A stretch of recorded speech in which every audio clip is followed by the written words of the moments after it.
నేను మాత్రం మా ఇద్దరు పిల్లల్ని క్వాలిటీ ఎడ్యుకేషన్ అందించే ఉల్లంపర్రు మాంటిసోరీ స్కూల్లో మాత్రమే చదివిస్తాను. ఇలా అన్నీ ఉన్న చోట మన పిల్లల్ని చదివిస్తేనే వాళ్ళకి మంచి భవిష్యత్తు ఉంటుంది. నాకు అన్ని నెంబర్ 1 కావాలి. అందుకే నా పెద్ద మనవరాల్ని అన్ని వసతులతో క్వాలిటీ ఎడ్యుకేషన్ అందిస్తున్న స్కూల్లోనే జాయిన్ చేశాను. ఏ స్కూల్ సార్ అది? ఉల్లంపర్రు మాంటిసరీ స్కూల్. క్వాలిటీ ఎడ్యుకేషన్ లో నెంబర్ 1, కల్చరల్ యాక్టివిటీస్ లో నెంబర్ 1, స్పోర్ట్స్ లో నెంబర్ 1, క్యాంపస్ లో నెంబర్ 1. అది మీ పిల్లల బంగారు భవిష్యత్తుకు మాది బాధ్యత. Good morning students. I am Ananta, the teacher of Montessori's. Today I am ready for online class to teach social subject to 10th class.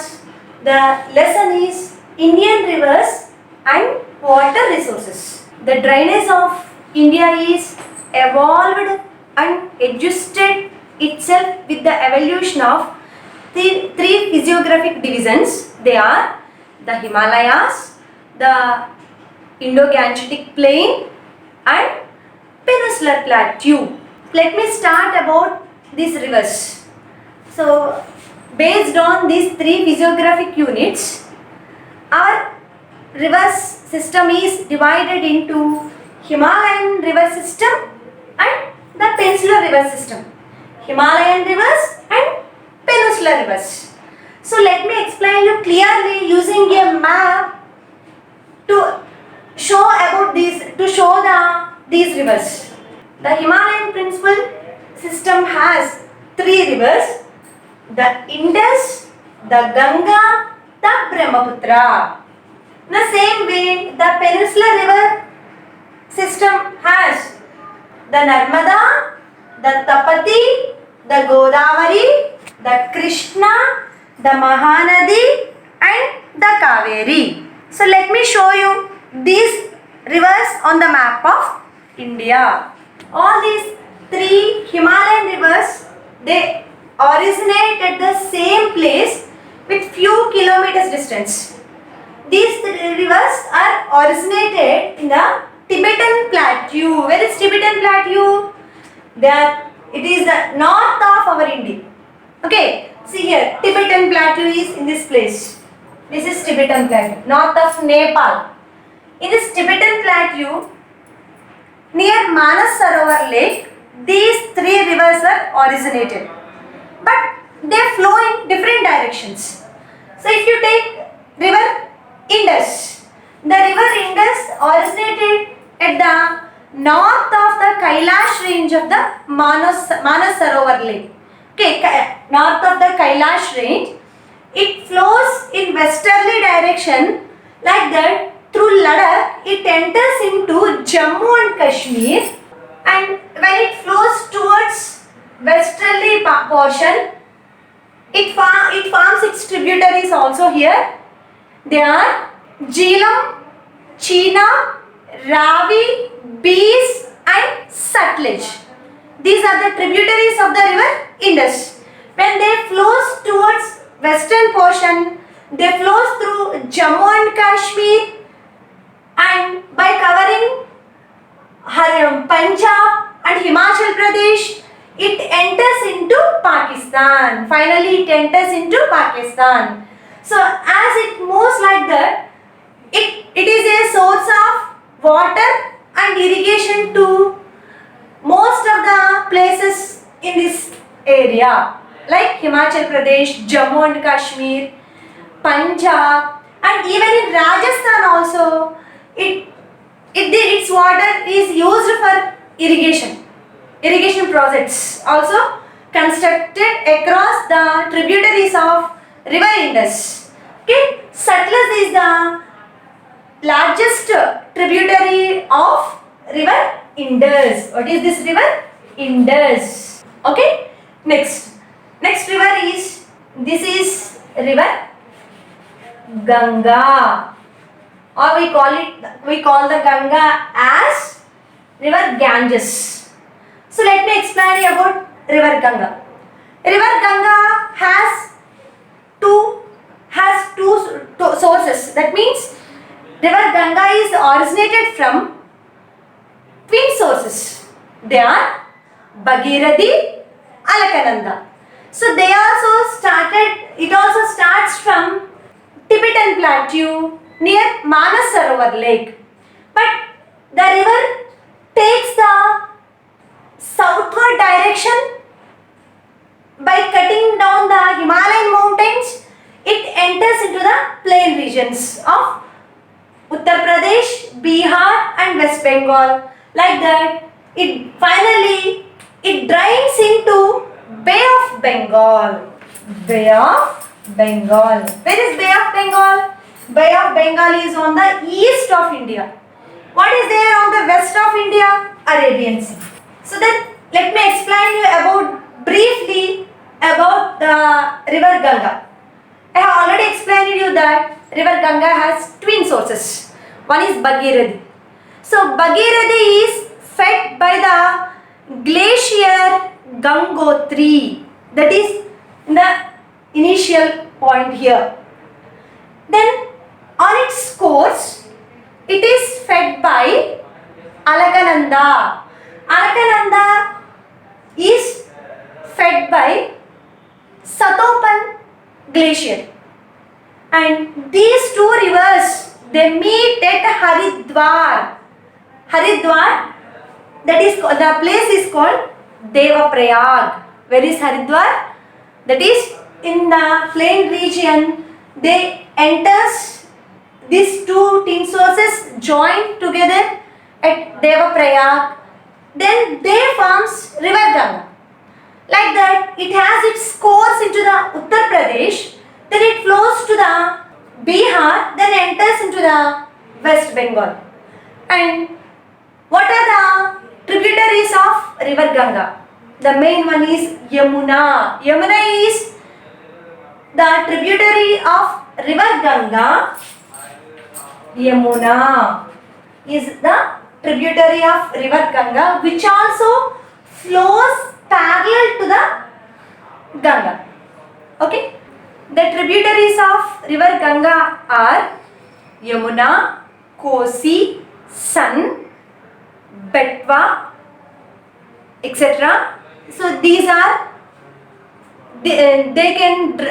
these provide the water to plain regions of India, and a few of its tributaries also has its source into the Peninsular Plateau. Where is Peninsular Plateau? This is Peninsular Plateau. Peninsular Plateau. Okay. So these are Himalayas. What is this? Indo-Gangetic Plain. Indo-Gangetic Plain. Okay. These are the three main physiographic divisions of India. Actually, there are 6 physiographic divisions of India. They are the Himalayas, Indo-Gangetic Plain, the Peninsular Plateau, the Thar Desert. Here, coastal plains. They are west coastal plains, east coastal plains. Next, island. We have two group of islands. Then, so coming to the Indian drainage system, the Indian rivers are divided based on these 3 physiographic units only. That's why just I have mentioned these 3 here. The next flow of the river is the Brahmaputra. This is the flow of the river Brahmaputra. See this river. So this is the river which flows in easterly direction. Here Indus flows in westerly direction.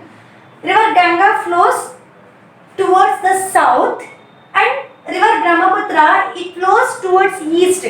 It flows as parallel to the Himalayan mountains towards easterly direction. When it flows in Tibet, it is called Sangpo. Its name is Sangpo. Then when it enters to the Arunachal Pradesh, suddenly it will take the downward direction, and as like a loop, it enters into the Arunachal Pradesh. When it enters into Arunachal Pradesh, it is called as, when it enters into Arunachal Pradesh, it is called as Siam and Diham. Siam and Diham in Arunachal Pradesh. And when it moves to the Assam, it is joined with two more tributaries here, Dibang and Lohit. Dibang and Lohit. And there onwards, in Assam, it is called as Brahmaputra. It is called as Brahmaputra from Assam state. Is it clear to you? And when it enters like that, it reaches to the West Bengal. Here we can see the formation of deltaic region in West Bengal. There is deltaic region in West Bengal. Here, which forms this deltaic region? The river Brahmaputra, as it drains to here, when it enters into the Brahmaputra, and the lower portion drains into the Bay of Bengal through Bangladesh also. So, okay, it goes from Bangladesh, it enters into the Bangladesh, like that finally it drains into the Bay of Bengal. In the same way, the river Ganga also has its tributaries which flows through West Bengal. Finally, these two rivers, they form deltaic region. It is called Sundarbans Delta. Sundarbans Delta. Where is this Sundarbans Delta? Sundarbans Delta is in West Bengal. West Bengal.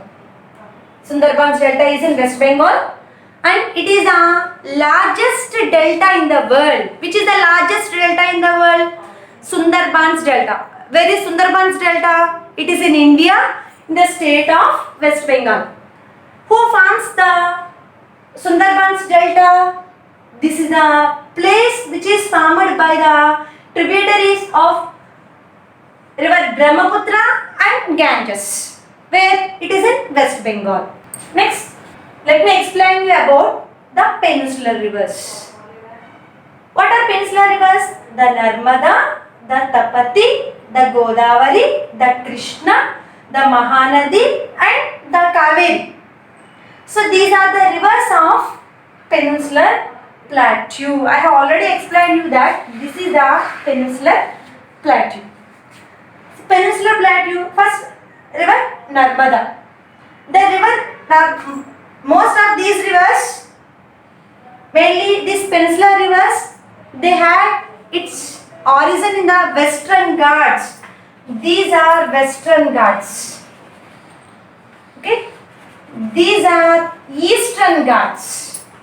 Eastern Ghats, Western Ghats. Western Ghats and Eastern Ghats. This peninsular rivers has its origin in the Western Ghats, but they flow towards east and they merge into the Bay of Bengal. The major rivers like Godavari, Kaveri, Krishna, Mahanadi, these rivers, we say that most of these peninsular rivers, they flow eastwards and join into Bay of Bengal. But there are two west flowing rivers are there. They start in the Western Ghats, again they flow back to western side, they merges into Arabian Sea. What are those two?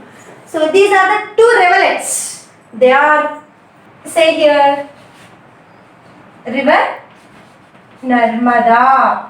Next, river Tapati or Tapi.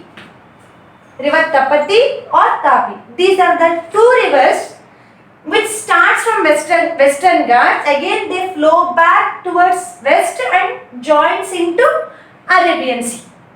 Next, coming to river Godavari.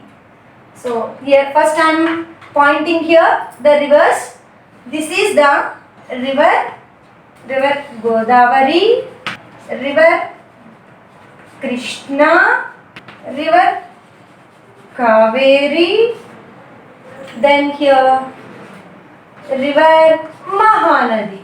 Okay students, are this clear? River Narmada, Tapati or Tapi. Tapi or Tapati, river Mahanadi, this is the river Godavari, this is the river Krishna and this is the river Kaveri. So let me explain you about these rivers. River Godavari. River Godavari is also called as Dakshina Ganga. Dakshina Ganga in South India. Why it is called as Dakshina Ganga? Because of its length of covering large area. Because of its length, it is called as Dakshina Ganga. It is the longest river of South India. In the same way, River Ganges. River Ganga is the largest river of North India.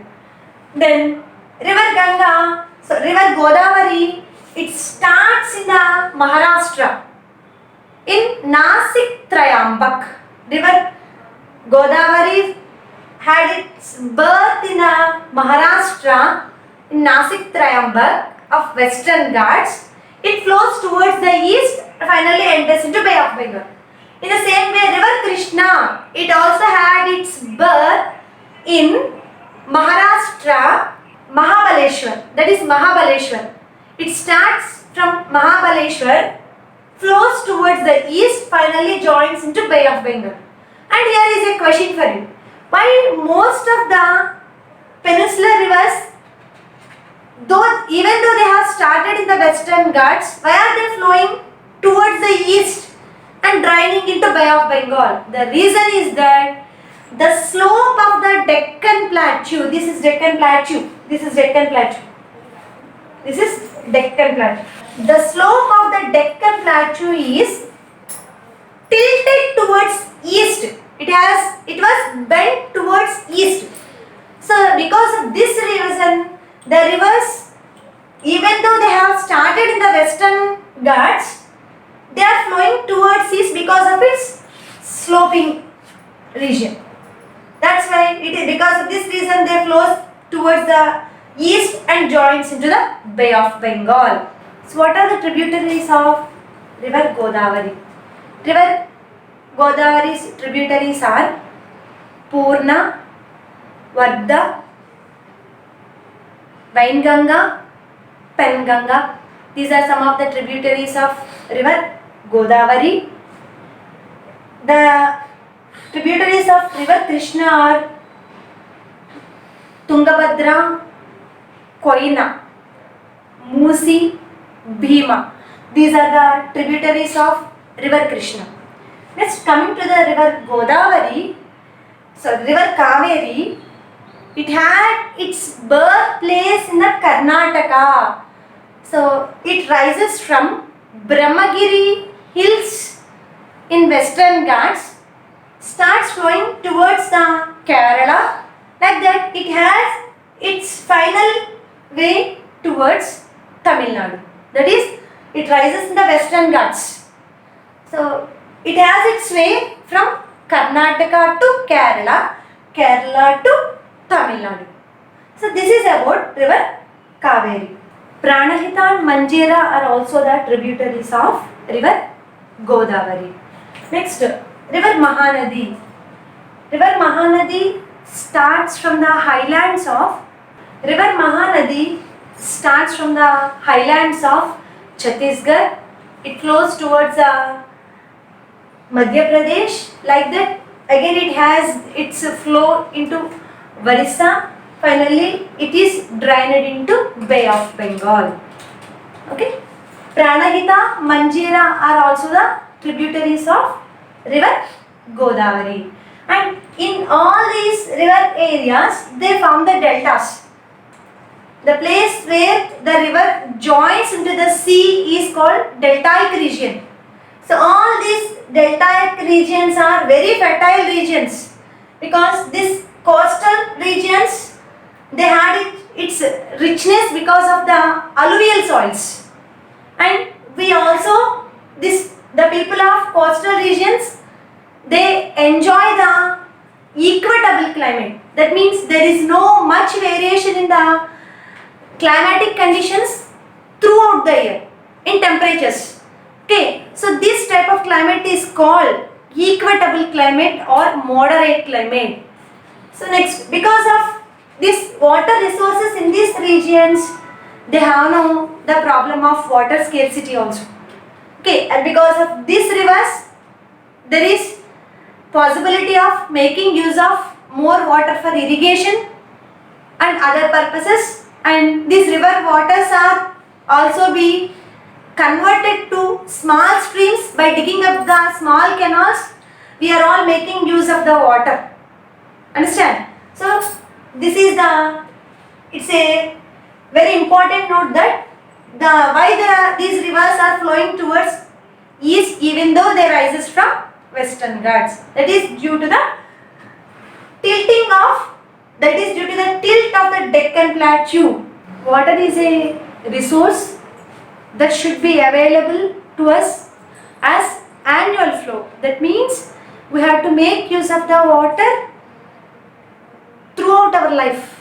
That's why usage of water is very important. So to know the estimated sources of water, we have to estimate the source of water in two ways: inflows and outflows. Inflows, outflows. What this inflows refers to and what this outflows refers to. Because to make use of the water, we have to know the stock of the water. How much stock is there? As we are telling that we have abundant rainfall, we have abundant water in the ground level and surface water. Even though we have these many water resources, it also requires proper plan in making use of these water resources. So to estimate the value of water, we have to observe the inflow levels and outflow levels. So look at the blackboard here. Inflow. Inflow refers to what? When it rains, the water flows down through hills, comes to the earth. It makes all the water bodies to get filled with it. So this filling of water comes under surface flow. So what is surface flow refers to? Surface flow refers to water in the rivers, canals, streams, ponds, pools, all together comes under surface flow. Next, what is precipitation? Precipitation means various forms of condensation. Various forms of condensation refers to formation of snow, dew, hail, etc. Fog also comes under one of the form of the condensation. Okay, so this is various forms of condensation is called precipitation. Then outflow. The water that is available to us is a annual flow resource. That means we have to use the water for various purposes, because water is also our basic need. So let me explain you this about the water budget. What is water budget? Water budget refers to the balancing of outflows with the inflows. What do you mean by inflows and outflows? When it rains, the rainwater comes down to the earth's surface. It flows on the earth's surface and it makes the water sources to get filled with water. Then what happens? All the sources filled with rainwater, it is called surface flow. Surface flow refers to the water in the canals, streams, rivers, ponds, lakes and other puddles also. All this comes under surface flow. The flow of water on the surface. How did they get filled with? They get filled with rainfall. Then precipitation. What is precipitation? Various forms of condensation is called precipitation. What are the forms of precipitation? Dew, fog, snow, hail. All these forms comes under the precipitation. Then what does the ground flow refers to? When it rains, a portion of water percolates into the soil and stores in between the rocks under the ground. They forms the layer of the aquifer which forms the water flow under the ground, under the soil. This refers to ground flow. Is it clear? So, inflow is refers to, what is the equation for inflow? Surface flow water, precipitation forms, and ground flow. All these three comes under inflows. Then what about outflows? So from this water resources, a portion of water is again going back to atmosphere, coming out of the stock. What is stock? Whatever the water is blocked in the various sources is nothing but stock. From the stock of the water, a portion of water is coming out. This refers to outflows. Here I have mentioned some here. So through this water is coming out of the stock. Irrigation. So water used for agriculture. A portion of water is used for cultivation of crops. So this comes under irrigation. That means we are using a portion of water for agriculture purpose, that is irrigation. Household purpose. So for cooking, washing, cleaning, for purposes we are using water, it comes under the household use. Next, some water from the surface flows from ground level also, some water is coming out to surface. So generally it happens at the time of rainy season. During rainy season, because of continuous rainfall, we can say that the percolation capacity is there to the soil. If there is excess water in the soil, it comes out as the surface flow. If the plants do not hold the more water, they let the water to come out from the soil. So this comes under the surface flow, which is also a part of outflow. Next, that is from the groundwater. So in the groundwater, if the aquifer fills, it makes the water to comes out. And people also, we can make use of the groundwater through wells by digging up the wells and tube wells. We make use of the groundwater. That is groundwater here.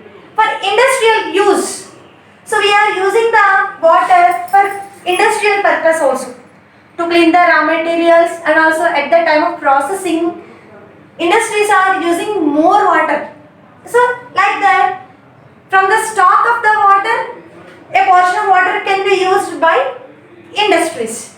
Along with this, some portion of water is leaving to atmosphere by living things itself.